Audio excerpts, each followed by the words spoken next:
everybody, and welcome to this special episode of Different Leaf, a show for new and experienced cannabis consumers. I'm Brit Smith. Today we're going to talk about how queer-owned cannabis companies are showing others in the industry how to do more for the LGBTQ+ community than just slap rainbow colors on their logos for Pride Month. A little later on in the show, I'll be talking to one of the founders of Green Qween in downtown Los Angeles, a new queer-driven cannabis dispensary that has its shelves stocked year-round with products made by small queer and BIPOC-owned pot companies. But first, we're talking to the folks behind CANN, the infused social tonic company, and WeedMaps, the e-platform for finding all forms of legal weed. Along with Different Leaf, 1906, and Farnsworth Fine Cannabis, CANN is one of the founding members of the Queer Cannabis Club. This year, CANN and WeedMaps have teamed up for an amazing Pride campaign, which you may have already seen in the form of the iconic new pop song and music video, Taste So Good. Don't waste a single drop, don't let it ever stop, oh no. The CANN and WeedMaps campaign dropped on June 1st. You can find the link to it in our podcast notes. And it has really set the bar for how brands should be emphasizing the importance of diversity and equity in their advertising. It features an all-star cast of queer artists and allies, including Hayley Kiyoko, Vincent, Kesha, Patricia Arquette, Georges, and Sarah Michelle Gellar, to name a few.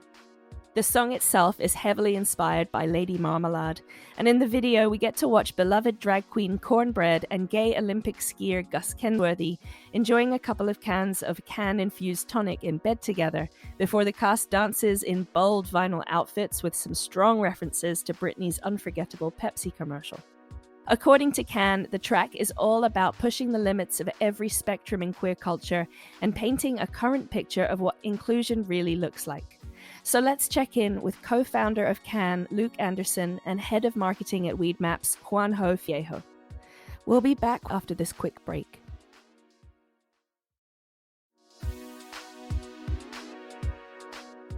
Hello, I'm Luke Anderson. I'm one of the co-founders of CANN, and I spend a lot of my time doing marketing and creative partnerships and anything that involves talent and production. So this Taste So Good campaign was a baby of mine, and I'm really excited to be here to talk about it. Hi, my name is Juanjo Feijo. I'm the COO and CMO at WeedMaps, the leading cannabis marketplace, and very excited to talk to you and Luke about the Taste So Good campaign. We're very excited to have you both on, and nice to check back in with somebody from CANN for our second installment of what's going on in the Queer Cannabis Club. We're part of the Queer Cannabis Club, and last time we checked in with your co-founder, Jake, and this time we're checking in to see what's going on with Pride Month. So, Luke, can you tell us what you guys have been doing partnering with WeedMaps and how you came up with this concept for the song and music video? Yeah, it was a really ambitious project. We did our first installment of a Pride campaign last year, and the whole goal there was let's take really stunning and fishy, and when I say fishy, this is the Queer Cannabis Club, so you probably get it, but if someone who is listening doesn't get what that means, it's drag artists who have a very, very feminine appearance in drag, and it's not immediately clear that they are in drag at all, but that you could say, wow, supermodel. And threw them up on out-of-home advertisements throughout Los Angeles. People were wild about it and found it to be a little bit controversial, but also very informative about how queer people should be integrated and shouldn't be tokenized during Pride Month.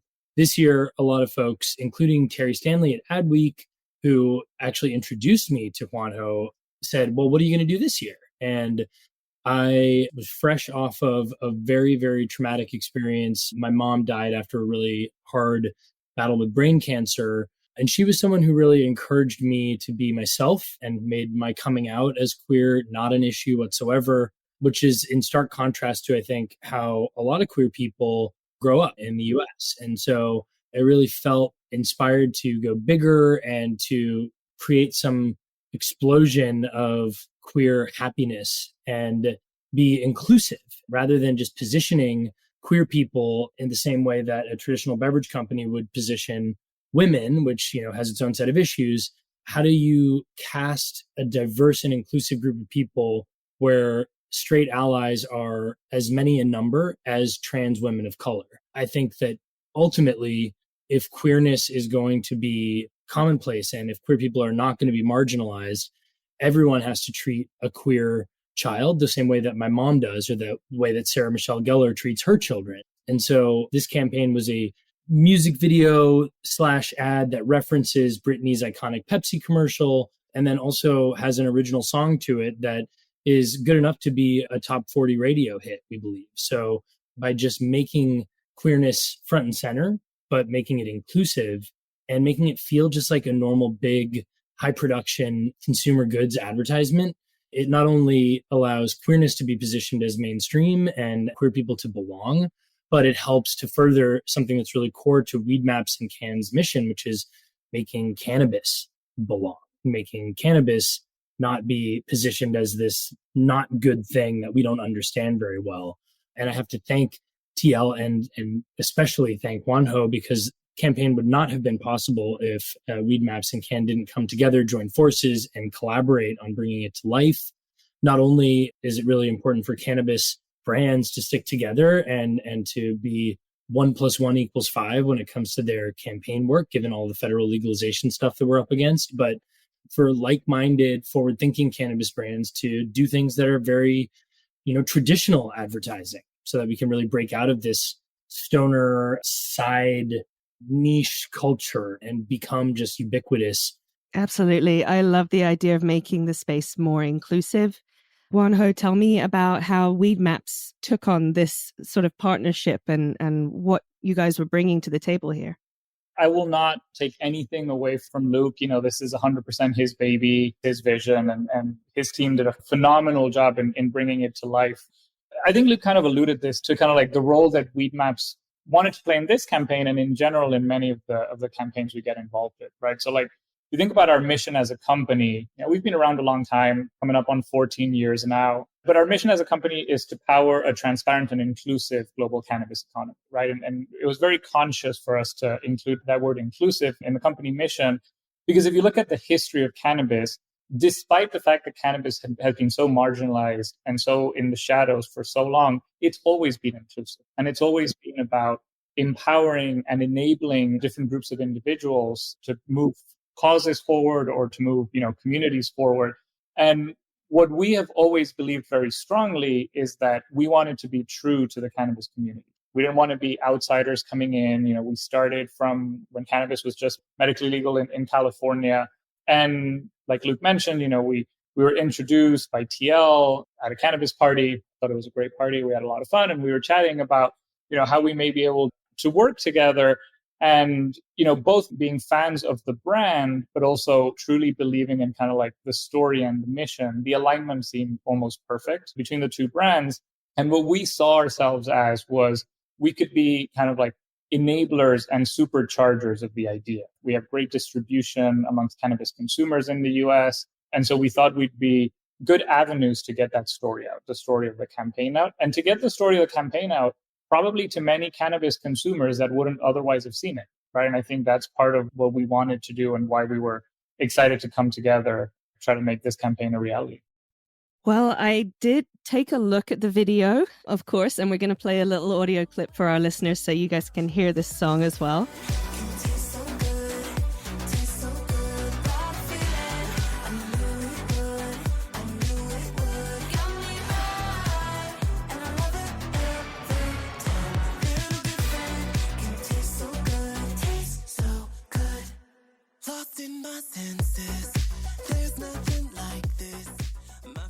How did you assemble this dream team that's in this song and music video? Because it really is a bit of a dream team here. We've got Haley, Kyoko, and Kesha, Vincent, and Emanek on vocals. You've got appearances in the video from drag queens like Cornbread and Willow Pill. You've got gay Olympian Gus Kenworthy looking so good in this video.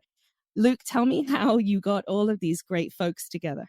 I'm glad that Juanjo reminded me just how long WeedMaps has been around and how broad and diverse of a reach the WeedMaps brand has, because if it weren't for WeedMaps, I probably would never have joined the cannabis industry. And in joining the cannabis industry, my thesis when I was pitching CANN to investors was there are so few brands that have crossed into the mainstream and that like an average person who is not buying cannabis today has heard of. WeedMaps is one of the only ones that, at the time, maybe MedMen were able to reach just a random person in a state that maybe isn't even federally legal yet. And so my goal was to, in building CANN, assemble a group of celebrity investors and partners and endorsers who could really take the foundation that WeedMaps laid as a platform and serve as, the first like nationally known cannabis brand with a product that maybe appeals to somebody who's afraid of cannabis to really bring in a whole new crop of people. And so we have, over the course of the last 3 years, I remember when I first moved to LA, I would drive around North Hollywood, DMing anybody who had a blue check on Instagram that happened to post about CANN.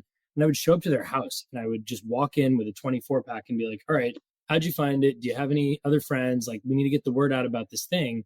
And over time, we've assembled 35 celebrity investors, people who have, just said, I want to write a check to be a part owner of this business, and who generally do not have a cannabis persona. The first wave of celebrities in cannabis, Snoop Dogg, Seth Rogen, Martha Stewart, Chelsea Handler, they've all done such incredible things to bring the plant to the forefront of society. But when you think about them all, and when they do their, even outside of cannabis, comedy or music, whatever, cannabis is like, it's there. This crop of 11 talent that we have involved in this project, either vocals or cameo or, stars, we have cultivated relationships with them for over 2 years. The most recent of which, Haley Kiyoko and Kesha, just recently became shareholders as a part of this campaign, but had heard of the brand and had liked it because one of their friends had recommended it to them. Gus Kenworthy was one of our first investors, and he has introduced the product to Jake Wilson, who is the director. We all went on a trip last year, and Jake was talking about how he wanted to get into doing something for a cannabis brand. And I was like, yo, I've got the product for you. Let's do something really crazy. He's made some incredible music videos, directing the likes of Lizzo and Cher. And I was like, oh, I know that he can handle pretty much any celebrity that is in the queer zeitgeist. But the challenge was, how do we really tell that inclusion story? And so it's important to have AAPI, Latinx, Black, Brown, transgender, gender, queer, talk about age diversity, talk about ableism, talk about body positivity, because queerness is only a subculture if we see it as an other. And there are so many ways that even non-queer people can be perceived as an other and feel marginalized. And if we can paint a picture where you have people of every facet of a deconstructed rainbow and really deconstruct the rainbow rather than just kind of like make it about a rainbow during Pride Month and have the video stand the test of time as just a great song and a fun thing to watch, that's when you win. And so you not only have to think about every group, especially groups who have helped build the cannabis industry, and that's Black and brown people, but you have to think about people with very different audiences, so that when you have everyone post about it and you really like tally up all of the engagement, you have expanded the cannabis industry. And we just took a little poll. We're already over 3.5 million views for the campaign, all in between YouTube, social, and audio streaming. One of the goals that Juanjo and I had early on was like, we want to set the new bar for organic engagement for cannabis marketing. And really, I don't think there have been anything higher than 1.5 million, non-paid, and that we're approaching 5. That's a step change for the industry and something that hopefully by the end of this month we'll hit and be incredibly proud of. I sort of can't wait to see the day that we see CANN sponsorships at the Super Bowl, like normalizing it to that level, like having it before big events on TV and the movies. And yeah, you're right. There's really never been such a reach like this. Were you there on the day of recording? Were either of you there on set that day? Luke was. I think I was not. I had a couple people from my team. I have very talented creative individuals on my team who I think I send to that work. I sit in the office sending the emails to make the campaign happen, but I let the people with a different skill set do those things. That's what I was getting to. Who are the creatives behind this? And in the video, who were the folks that put together the ideas for the costumes, the lighting, the dancing? Who were the brains behind this outfit? So Jake Wilson and I met to, start designing the story, and the House of Avalon, which is a queer creative collective in Los Angeles that has given rise to Simone and Gigi Good. Marco Monroe leads that. He is Lizzo's stylist. He is one of the most incredible creative thinkers. Grant Vanderbilt, his right-hand creative genius co-pilot, they took what originally was hey, let's put Gus Kenworthy and Patricia Arquette and a couple other folks who aren't drag artists, let's put them in drag and make them be the girl group. They said, no, that's too campy. It's too silly. Like, let's try and make like gay Power Rangers, but have each scene have a beautiful and very edgy, sexy outfit. And let's lean into the sex positivity aspect of it, which was a little bit controversial because we want this to be mainstream. We want this to be something that like a family can watch and laugh at. But they were really intent on making the queerness and the sex positivity go hand in hand. They helped us do it in, I think, a way that was boundary pushing, but still tasteful. And so they designed all of the latex bodysuits. They thought about how to tell a story in each of the scenes that was unique to the talent. One of the moments that I think was really, really fun was when we got Patricia Arquette to drink a can that George just gave her and then suddenly just transform into Kesha, which was that was my crazy idea. And everyone's like, is this really gonna work? And I was like, no, trust me, like they're both blonde. It's sort of like, but Kesha shows up and she's got brown hair. And I was just like, guys, we need a wig fast. And we got all these wigs. And then Kesha's team was like, she just is really digging the brunette thing right now. But like, how cool would it be if like you also can change your hair after drink? And I was just like, oh my God, what are we gonna do? But thankfully, London Alley, who is the production company that we are very closely partnered with, they have done some of the best music videos of the last 5 years. They did Thank You Next for Ariana. They did Say So for Doja Cat, Industry Baby for Lil Nas X. And they've got some amazing VFX folks. And that transition moment with like the face morph and the glitter effect, like it truly works. And especially what worked was, and this was a real joint effort between CANN and WeedMaps, and one of the foundational pieces of the campaign was the huge neon sign on the rooftop, which is not even there. It's a VFX effect that's so well executed that it looks like it's there. And it's a reference to the neon sign at the end of Britney's first and most incredible Pepsi commercial, where there is this rooftop choreographed dance scene. And Jake Wilson, who is a huge Britney historian, said, let's get the same rooftop and let's actually do it there so that we can get the Britney fans to fall in love with this brand as well. And I think in a moment where we're freeing Britney and we also want to free Kesha, like there's just so many queer and diva worship aspects of this that are really fun to continue to unpack the more you dig into the details.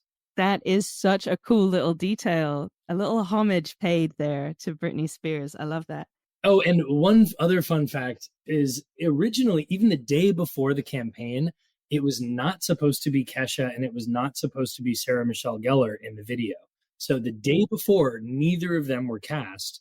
We had like a whole kind of kerfluffle where someone was confused about whether or not they could do cannabis. And then it all just kind of like spiraled out of control. And thankfully, Evan Ross Katz, who's an incredible queer journalist and a very big supporter of the CANN brand, he had introduced me to Sarah Michelle Gellar, who he wrote a book about, and introduced CANN to her. And I called her and I said, like, hey, I've got this cameo for a delivery person. We really need somebody who's like a gay icon. And you are such a gay icon, even though you're a straight ally. Do you have time tomorrow? And she, out of the goodness of her heart, was like, if it's for CANN, I'm an investor. Okay, I'll do it. Nice, Buffy. All right. Like it. And Kesha, the day before, because we really wanted a fourth voice that's like, this is Lady Marmalade for queer people. 4 queer singers on one track, like really uncommon. And we wanted a big voice, an iconic pop female singer to be like that Christina Aguilera moment at the end. And Kesha was on our list and we just couldn't figure out a way to get in touch with her. And she was like, I like weed. I like this brand, but I'm like really busy. And then when I said that Patricia Arquette was in it and she would morph into Kesha, Kesha was like, I friggin' love Patricia Arquette. Like, I'm there. And she came and just went into Patricia's trailer and just goes, I'm really only doing this for you, Patricia. And so we're grateful to it, but it almost didn't happen. Oh my gosh. Well, thank you, Patricia Arquette. Nice. Juanjo, let me talk a little bit about what this means for the future of WeedMaps marketing, because CANN is queer all year. This is founded by gay men. WeedMaps, this is sort of a bit of a new foray for Pride Month, especially. What does this mean for the future of WeedMaps marketing strategies? It's definitely a new format for us, right? I mean, we try to be active in as many causes and campaigns as we can. We've had fairly active Pride campaigns for the last few years. I think last year we activated 6 different local Pride festivities, right? LA, San Francisco, Denver, and so on and so forth. I think we're doing 17 this year. We always try to be on the ground and present, but obviously trying to do something that's a little bit more splashy, like what we did this year with Luke and CANN, I think is something that when the right opportunities arise, I think we always want to do. One thing that I think we do feel very strongly about, right? Like, not just, it's true for this campaign, but it's true for much of what we do, is we want to do these things when we can elevate partners and we can work with somebody who's in the community as well. We feel a certain way about brands and companies that try to insert themselves in movements or in causes that maybe, I guess, like, if you can do it with somebody, it's better than if you do it by yourself, right? And that's why when Luke, approached us with the opportunity, we were very happy to jump on. But I think this has been true with much of what we do. We've had long-standing multi-year partnerships with Equality Federation, Equality California, and we'd always much rather do something with them than do something by ourselves. And I think the same is true across many of our marketing efforts. I think what I'm hoping this means for our marketing efforts on Pride specifically is I hope Luke calls us again next year as he's thinking about what he wants to do in 2023. But also, part of the conversations that we had with CANN and with Luke around this campaign is, this video is going to go out on June 1st, but what are we going to do the rest of the year? How are we going to continue to promote not just the brand, but a lot of what CANN stands for and the message of CANN throughout the year? And that's obviously, on our platform, but also through other activities and activations that we can do throughout the year. So we can find where we can get CANN on WeedMaps, right? That's right. Okay, good to know. I don't know if I can get any delivered to me out here in Massachusetts, but hopefully I can. Oh, good. Okay, I was going to say WeedMaps is where I would turn to find that kind of information out. So check your local WeedMaps if you want to get your CANN on. Thank you guys so much for joining me today. Make sure that you check out It Tastes So Good. It has just hit the Spotify New Music Friday playlist, which is huge, you guys. It really is a very good song. It's like a cool, poppy, happy soundtrack for the summer. So we appreciate you guys coming in to talk about it. Thank you so much. Thanks for having us. Thank you.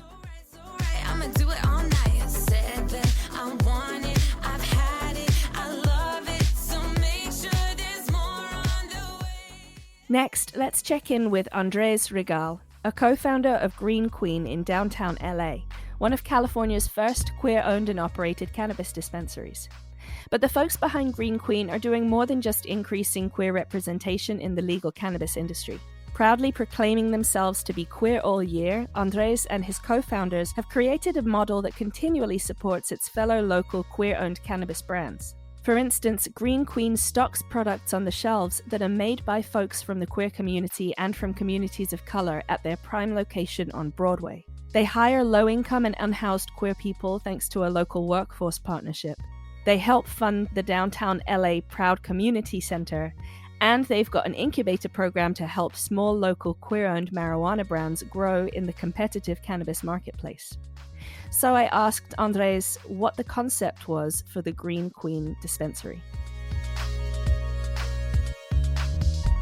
What did you do before you were embarking on the cannabis industry? Well, for the past about 16 years, I've worked in queer nightlife and events. I've been throwing large events, like I'm the founder of DC Proud, which is the downtown LA Pride organization. And I've been doing parties and creating creative safe spaces and nightclubs. And that's really what I've been focused on. So kind of in your wheelhouse to be creating another space that's for the queer community. Yeah, absolutely. I love to create spaces. It's funny, I'm actually somewhat of a shy, antisocial person.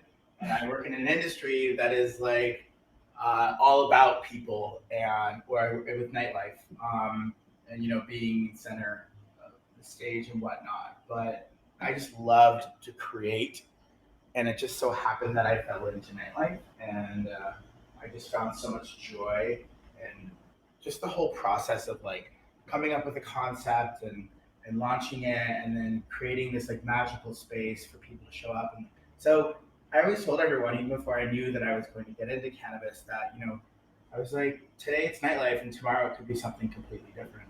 So Yeah. I love to create. So now you've moved into the cannabis space, and you guys have opened your flagship location just last month in downtown LA, like right in the heart of downtown LA. What was your vision for this dispensary? Well, from a brand perspective, I knew right away that I needed for it to be a queer brand. Everything I do with intention for my community. It's really what gives me the most purpose. So I knew that when I had this opportunity, right away it had to be queer. I knew that it had to be a vehicle for my community by giving back to my community. We give back 10% of our profits to a local charity to build a community center in downtown LA for queer and homeless youth. I knew that I wanted to make it queer, so after we created the brand, initially I looked at the cannabis industry and realized that, ironically, queer people are not represented very well, or if at all, within the cannabis space. Once I identified that, I really wanted to focus on really going and creating this retail space to be an incubator for queer brands. So we were very intentional with the brands that we brought in, making sure that they're queer, BIPOC, or female forward, marginalized brands, in addition to the popular brands as well. I really wanted the space to represent itself as a queer space, from the brands we carry, to the message we're saying, to the organizations we're donating to the staff we hire, and even the architecture and design itself was very intentional. Every inch of Green Qween is highly curated. Yeah, the mural is by a friend, a new friend. I've been a fan of his for so long. His name is Patrick Church. He is an iconic queer artist that has really just been doing some exceptional work in the industry and representing queer people and queer voices. And I reached out to him, asked him if he would embrace us. He'd never done something of this size before. So he flew out here from the East Coast and created this work of art on the side of our building. Not too long ago, we weren't able to exist, out in the open. Yeah. And still to today, in some communities, you can't really kind of hold your boyfriend or girlfriend hand walking down the street. So I really love that about the mural, and some other really fun interactive moments about it. So you said that you've been really intentional about the brands that you're carrying. Tell us about some of your favorites, queer brands. Yeah, absolutely. I love Drew Martin. They are a low dose pre-roll brand. They're delicious. They put like lavender in their pre-rolls. I'm all about low dose, by the way. I love to go low and slow. I love, obviously, CANN is queer owned. I love what they're doing for the space. They are breaking down walls and really kind of setting the stage for the beverage market, and really using their voice and budget to put queer people front and forward. They just came out with a fantastic Pride campaign. I love Bohemian Chemist. Their flower is exceptional. And I love Sonder Pop Rocks. Oh, wow. Put it in your mouth. That's fun. Yeah. Those are cool. Yeah, I love to come and see somewhere with diverse brands on the shelves, something that I can be intentional about when I'm being a consumer. I like to put my money behind brands that I care about, because I can buy weed from anybody, but if I can be a little more cautious and thoughtful about who I support with my money, I love to go to dispensaries like that. I wish there was something like that out here. I'm in Boston, and there will be. Hopefully there will be, absolutely. Hopefully missions like yours and visions like yours will start to spread throughout other states as well. Finally, I want to know a little bit more about the incubator that you guys are doing for LGBTQ and BIPOC cannabis brands. Basically, we're using the space as an incubator for brands to come in with like extremely difficult and expensive for any brand, let alone a queer brand, to get into a retail space. So we want Green Qween to be a space where we allow them to come in and we work with them and create. We have these shop and shop areas. They're these beautiful arches, and we're devoting those arches to queer brands. So they have a really amazing placement and are able to interact better with the consumer when they come in. We invite them to come in on the weekends or any day, really, their representatives to come in and talk directly with consumers. Because like you said, it's exciting and interesting to hear about these brands. And myself, I love walking around the store with customers and telling them about who the brands are and their stories and where they come from. And I think that that's really missing in a lot of ways. You go into another store, it's very clinical. I don't want to just go up and be like, okay, I want this, and then somebody go back and just bring it to me and that's the end of it. I want to go in and have it be a really interactive, educational experience. So you can, and almost a discovery. And that's how our store is really set up. We're very large, we're 3,400 square feet, and it's more of a free shopping field. We have baskets. You want you to wander around and either speak with our amazing florists, or you can just go around yourself and kind of explore. But I really want it to be interactive. By doing that, we're allowing these brands who may not have had a chance to get into another dispensary come into ours and grow and hopefully move out to other markets once they can kind of get a foothold in the industry. It's really hard to break into otherwise. Yeah, for sure. Well, we're excited to see some of those brands start to hopefully grow and expand. Good luck in the future months ahead as you guys start to mature in your store, and happy Pride Month to you. Happy Pride Month to you, and thank you so much for considering to talk to me. Thanks to our guests on this special episode, Luke from CANN, Juanjo from WeedMaps, and Andres from Green Qween. We'll be back in mid-July with our summer season when we'll bring you loads of great episodes about cannabis travel and tourism. Make sure you're subscribed wherever you're listening to us right now, and be a love and give us a review. Make sure you're following us on social media at Different Leaf and at Different_Leaf, and check out differentleaf.com where you can purchase all the issues of Different Leaf the magazine or find your local retailer that sells Different Leaf the magazine in person. That's differentleaf.com. And we'll see you in mid-July to kick off our summer season.